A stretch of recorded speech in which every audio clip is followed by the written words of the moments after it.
Ciao bimbi, oggi facciamo i bastoni della pioggia.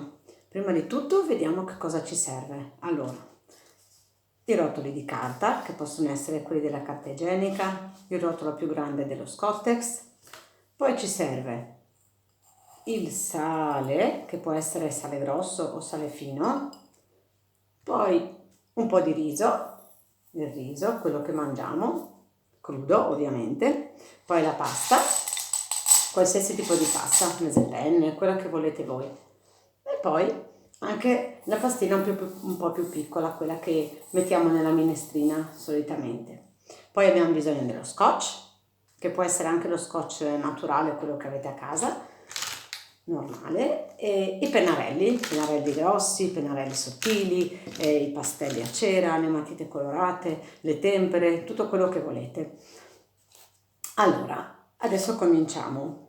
Prima di tutto dobbiamo colorare il rotolo, uno grande o uno piccolo. Con i pennarelli cominciate a colorarlo come preferite. Fate dei disegnini, li colorate di diverso colore, potete fare anche dei disegnini, dei cuoricini, dei puntini. Io e il mio bimbo a casa ne abbiamo fatto qualcuno, così ve li facciamo vedere. Questo l'ha fatto il mio bimbo Leonardo, l'ha colorato, così voi riuscite a vedere bene come è fatto. Questo qui, che l'ha colorato un po' con le matite colorate e un po' con i pennarelli. Quando poi noi questi rotoli li abbiamo colorati bene bene, ricordatevi che se utilizzate le tempere lo dovete lasciare asciugare prima, altrimenti non potete poi toccarlo con le mani. Quando si è asciugato, o come in questo caso avendo usato i pennarelli non serve aspettare che si asciughi, prendiamo un po' di scotch, lo mettiamo sopra ad una delle due estremità, perché altrimenti quando poi mettiamo il materiale all'interno ovviamente esce. Copriamo bene un'estremità, la giriamo e cominciamo a metterci dentro il materiale, un po' di pastina, la pasta più grande, un po' di riso.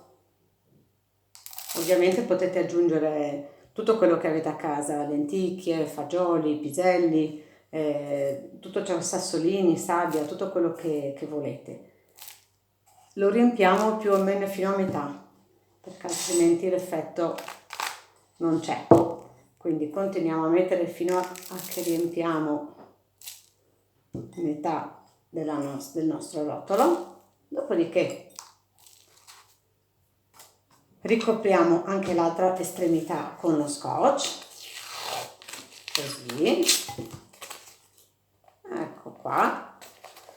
Se volete potete anche colorare poi questo scotch, così è ancora più bello da vedere. Dopodiché il gioco inizia. Prendete il rotolo con le manine, lo rigirate come se fosse una clessidra e sentirete il rumore della pioggia. Vi è piaciuto? Ciao bimbi, ci vediamo presto!